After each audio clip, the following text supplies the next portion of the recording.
იგი მოგახსენებთ, რომ საქართველოს პრემიერ-მინისტრისა და რუსეთის ფედერაციის პრეზიდენტის დავალებით 5 ივნისს, ანუ დღეს ქალაქ პრაღაში გაიმართა ქართულ-რუსული დიალოგის ფარგლებში მორიგი შეხვედრა. შეხვედრის დასაწყისში რუსეთის ფედერაციის საგარეო საქმეთა მინისტრის მოადგილეს ბატონ გრიგორი კარასინს დაუდასტურა ქართული მხარის ღრმა შეშფოთება ბოლო ხანს ცხინვალის რეგიონში ადმინისტრაციულ საზღვარზე განვითარებულ მოვლენებთან დაკავშირებით, რაც მძიმე ჰუმანიტარულ პრობლემებს უქმნის ადგილობრივ მოსახლეობას და უაღრესად უარყოფითად აღიქმება საქართველოს მთელი მოსახლეობის მიერ. ბატონმა კარასინმა განაცხადა, რომ მიღებული იქნება ზომები ვითარების შესასწავლად და საკითხი საგნობრივად იქნება განხილული ჟენევის საერთაშორისო კონსულტაციების მორიგ რაუნდზე, რომელიც ივნისის ბოლოს გაიმართება ჟენევაში.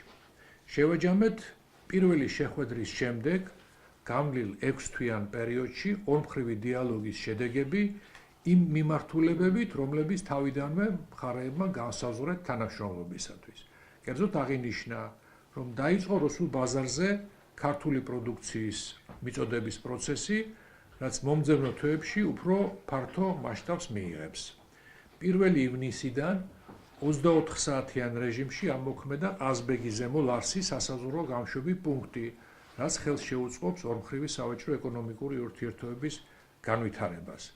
შესაბამისი უწყებების მიერ განიხილება საავტომობილო, სარკინიგზო და საჰაერო მიმოსვლის საკითხები.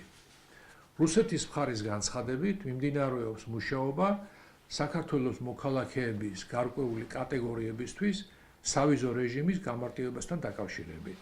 კერძოდ ნათესაური, პროფესიული და საქმიანი კავშირების ხელშეწყობის მიზნით.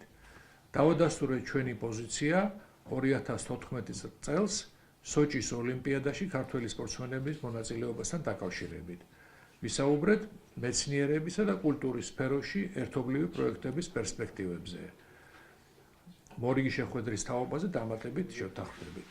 ესე იგი, საზღვრის გადმოწევასთან დაკავშირებით, მხოლოდ იმ კონტექსტში იყო საუბარი, რომ ეს ფორმატი არ ითვალისწინებს უსაფრთხოების საკითხებს და ამიტომ ამ თემაზე ძირითადად ვერაფერი ვერ გადაწყვეტა.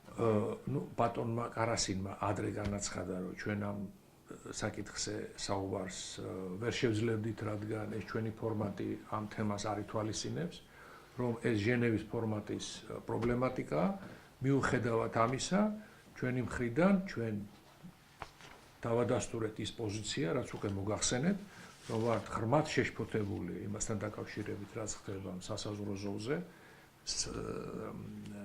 საოკუპაციო ზოლზე, რომ ეს იწვევს უაღრესად სერიოზულ ჰუმანიტარულ პრობლემებს ადგილობრივი მოსახლეობისათვის, მთლიანად საქართველოში ძალიან უარყოფითად აღიქმება ეს ყველაფერი და ზოგადად ქმნის უარყოფით ფონს ჩვენი დიალოგისათვის. ვიმეორებ, მან განაცხადა, რომ ამ საკითხს შეისწავლიან დამატებით და ჟენევის მოლაპარაკებებზე იქნება განხილული უფრო საგნობრივი, უფრო დეტალური საუბარი, რადგან სწორედ ასეთი საკითხების განსახილველად არის განკუთვნილი ჟენევის ფორმატი. ბატონო, სარკინიგზო მიმოსვლის აღდგენა, ანუ ეს რას ნიშნავს აფხაზეთის? არა, ეს საუბარია.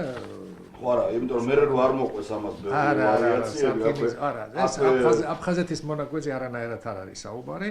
ეს არის საუბარი აი იმ სარკინიგზო ხაზზე, რომელიც არსებობს უკვე აზერბაიჯანის მარშრუტით.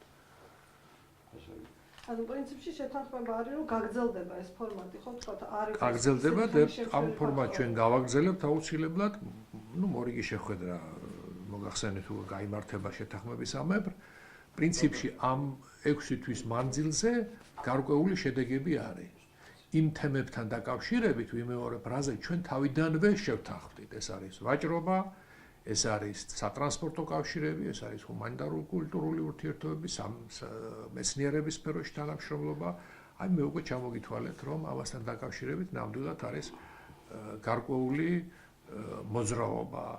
ეხლა შემიძლია დავაკონკრეტო მაგალითად ქართული ბატონო? შედეგებში რას გულისხმობთ? აი ასე მოგახსენეთ მაგალითად ქართული პროდუქცია, ღვინის პროდუქცია უკვე ალბათ უახლოეს დღეებში რუსულ ბაზარზე გამოჩნდება. ყველა პროცედურა გაიარა ამ ჩვენმა ქართულმა პროდუქციამ, მათ შორის მინერალურმა წყლებმა. მინერალური წყლები უკვე ბორჯომი და საირმე, როგორც ითქვა, უკვე რუსულ ბაზარზე გაჩნდა, იყიდება უკვე ქართული ღვინო მალე გამოჩნდება იქ ყველა პროცედურა უკვე გავლილია პრაქტიკულად სასოფლო სამეურნეო პროდუქციაც ასევე ალბათ სადღაც ივლისის თვეებში დაუბრუნდება რუსულ ბაზარს ეს ძალიან სერიოზული თემებია მიუხედავად იმისა რომ ჩვენ საზოგადოებას ეხლა ყურადღება აი იმ თემებზეა გადატანილი გასაგები მიზეზების გამო რაც ცხინვალის რეგიონთან ხდება აი რაც მოგახსენეთ ეს სერიოზული თემებია ამან მხოლოდ მიმდინარე წლის მანძილზე საქართველოს კომპანიებს შეიძლება ათობით მილიონი დოლარის მოგება მოუტანოს. ათობით მილიონი დოლარის მოგება. აი იმ ექსპორტმა რაც მე უკვე თქვენ მოგახსენეთ. ეს არ არის პატარა რამ. ესე იგი ამის გამო თქვენ ფიქრობთ რომ თქვენი შეხვედრები თვლით რომ აუცილებელია ამ ფორმატში გაგრძელდეს და ისაუბროთ იმ თემებზე რაზეც საუბრობთ. ჩემი აზრით ეს დიალოგი აუცილებლად უნდა გაგრძელდეს. ჩვენ შეიძლება ვისაუბროთ ამ თემებზე.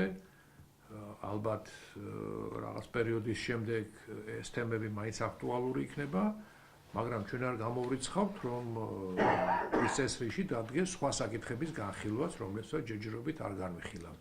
ჩვენ თავიდან ვიყავით შეთანხმებული პირველივე შეხვედრის შემდეგ, რომ ჯერჯერობით ჩვენ არ ვეხებით რთულ საკითხებს, აი პოლიტიკურ საკითხებს და შევეცდებით შევთანხმდეთ იმ სფეროებში თანამშრომლობაზე, რაც განსაკუთრებულ პოლიტიკურ ნებას არ საჭიროებს. აი მე უკვე ჩამოგითვალეთ. ვაჭრობა, ბიზნესი, ტრანსპორტი, ჰუმანიტარო-კულტურული ურთიერთობები, სატრანსპორტო კავშირები. ამ მიმართულებებით ხელშესახები შედეგების სახეზეა. თუმცა ვიმეორებ აი იმ პრობლემებმა, რაც ბოლო ხანს გამწვავდა აი ცხინვალის რეგიონთან საკმაოდ უარყოფითი ფონი შექმნა ჩვენი შეხვედრისთვის. და დამდგარა თუ არა თქვენ შორის საუბარი ყოფილა თუ არა, თუნდაც შიდა საუბრის დონეზე პრემიერის და პრეზიდენტის. არა, ამ თემაზე ჩვენ არ გვისაუბრია, ეს საკითხი დღის წესრიგში არანაირად არ არის. თუმცა არ არის გამორიცხული, რომ მომავალ შეიძლება დადგეს დღის წესრიგში. ჩვენ ამ თემაზე არ გვისაუბრია. სოჭის ოლიმპიადაზე კიდევ ერთხელ უბრალოდ მოხდა თქვენი მხრიდან დადასტურება, რომ თქვათ მონაწილეობა მივიღოთ.